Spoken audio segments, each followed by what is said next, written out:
बुलंदशहर से हूँ और मैंने यहाँ सेवा में आने से पहले लगभग 16 साल प्राइवेट स्कूल में काम किया है। तो वहाँ वाइस प्रिंसिपल के पद पे भी काम किया है और सहायक के रूप में भी काम किया है। तो अक्सर होता क्या है कि मोस्टली हमारे अभिभावक या हमारा जो समाज है वो प्राइवेट स्कूल की तरफ ज़्यादा भागता है, और उसका एक कारण भी होता है कि प्राइवेट स्कूल के जो बच्चे, कॉन्वेंट स्कूल के जो बच्चे हैं, वो वहाँ वेल मेंटेन होते हैं, चाहे वो यूनिफॉर्म हो, चाहे वो जूते मोजे हो या उनकी टाई बेल्ट हो। कुछ सामान ऐसे होते हैं जिनसे बच्चे को आकर्षित, मतलब बच्चा आकर्षित करता है और बच्चे आकर्षित होते हैं विद्यालय में जाने के लिए। तो उसी को ध्यान में रखते हुए, क्योंकि मैंने प्राइवेट स्कूल में पढ़ाया है, तो वहाँ सभी बच्चे टाई बेल्ट में होते हैं और वहाँ टाई बेल्ट स्कूल का जो प्रबंधक है वो देता है और उसके बदले वहाँ से वो धनराशि बच्चों से लेता है। अगर 20 रुपये का सामान है तो वो 50 रुपये उसके बदले वहाँ पे लेता है और बच्चों को देता है। बच्चे वेल मेंटेन होते हैं, अभिभावक भी खुश होते हैं।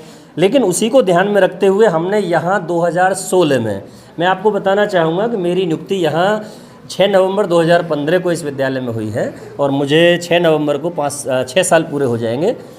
तो मैंने देखा यहाँ जो कुछ स्थितियाँ ऐसी थीं, जैसे कि भाई बच्चों की संख्या है वो थोड़ी कम थी और उपस्थिति भी कम थी।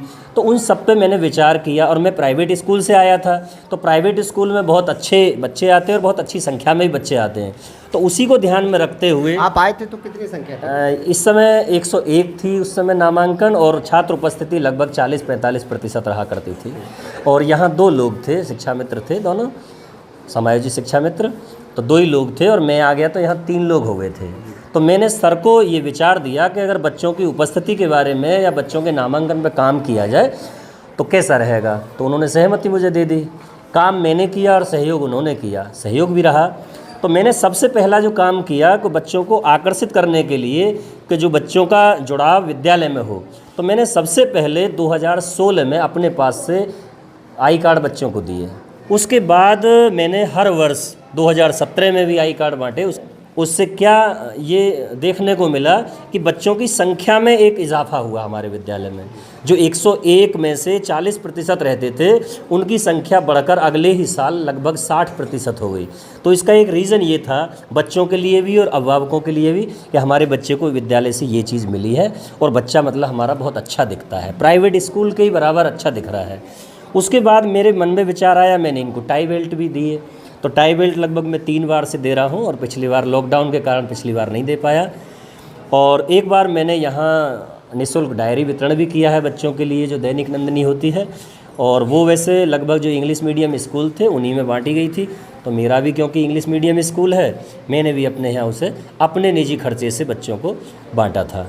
और ये जो आप ये देख रहे हैं, जैसे अभी आपने कहा कि बच्चे कई जगह हम देखते हैं तो ये पट्टी नहीं होती है, रिबन नहीं होते हैं, तो मैं आपको बताना चाहूँगा कि व्यक्ति या बच्चा हो, कोई भी हो, समाज में से ही हम सीखते हैं एक दूसरे से। हम एक बार जनपद का एक स्कूल है बहुत ही नामी और बहुत ही हमारे लिए आदर्श है, वहाँ के शिक्षक सभी आदर्श हैं, श्री संतोष खरे जी, श्रीमती ममता गंगवार जी, गीता रानी जी। तो वहाँ एक बार हम एक अध्यापिका को सम्मानित करने के लिए गए थे, क्योंकि हम मिशन शिक्षण संवाद पीलीभीत के जिला संयोजक के रूप में काम कर रहे हैं और उसमें सभी शिक्षक जुड़े हैं हमारे, इनोवेशन करते हैं। तो वहाँ गए तो हमने वहाँ देखा कि वहाँ की सभी गर्ल्स जो थीं उन पे ये वाइट पट्टी लगी हुई थी, वाइट रिबन लगे हुए थे, 2 चोटी थी, ऐसा हमारे यहाँ नहीं था। हमने वहाँ से वो अच्छी चीज़ ग्रहण की और आने के बाद अपने पास से सभी बच्चों को पट्टी और ये रिबन जो है अपने पास से दिए। उसके बाद बच्चे स्वयं खरीद लेते हैं। हमने इनके अभिभावकों को बता रखा है कि ये अगर इस तरह से आएंगे तो बच्चे आपके सुंदर लगेंगे और आपके बच्चे ऐसे लगेंगे जैसे किसी कॉन्वेंट स्कूल में जा रहे हैं। तो राजवीर जी, एक चीज़ बात और है कि आप सिर्फ इन बच्चों के ही शिक्षक नहीं हैं। यदि देखा जाए तो आपने विद्यालय में जो कार्य किए हैं, जिस तरह से विद्यालय को आगे बढ़ाया है, जिस तरह से ग्रामीण आपकी बहुत तारीफ़ कर रहे थे, अभिभावक आपकी बहुत तारीफ़ कर रहे थे, कहीं ना कहीं आप उत्तर प्रदेश के उस प्रत्येक शिक्षक के शिक्षक हो गए हैं कि जो अपने विद्यालयों में व्यवस्थाओं को दुरुस्त नहीं रख पाते, क्योंकि लोगों की मानसिकता ही समाप्त हो गई है। आपको याद होगा अभी कुछ ही समय पूर्व दिल्ली के जो मुख्यमंत्री हैं अरविंद केजरीवाल जी, उन्होंने एक सेल्फी का सिस्टम चलाया था, उत्तराखंड में खूब चला था कि जो भी उत्तराखंड के बेकार विद्यालय थे वहाँ के लोग सेल्फी खींचते थे, आम आदमी पार्टी के कार्यकर्ता और डालते थे। ऐसा अगर कार्यकर्ता यहाँ आ जाए, ऐसे लोग यहाँ आ जाएं, तो उनको वास्तव में लगे कि हमारे उत्तर प्रदेश में भी वो विद्यालय हैं जिन विद्यालयों की स्थिति और उनकी टक्कर के विद्यालय कई प्रदेशों में नहीं है, आप उन शिक्षकों को क्या शिक्षा देंगे जो विद्यालय में सोचते रहते हैं? देखिए ऐसा है, उनके बारे में क्या मैं ये कहना चाहूँगा, देखिए एक ही सिक्के के दो पहलू होते हैं, ठीक है।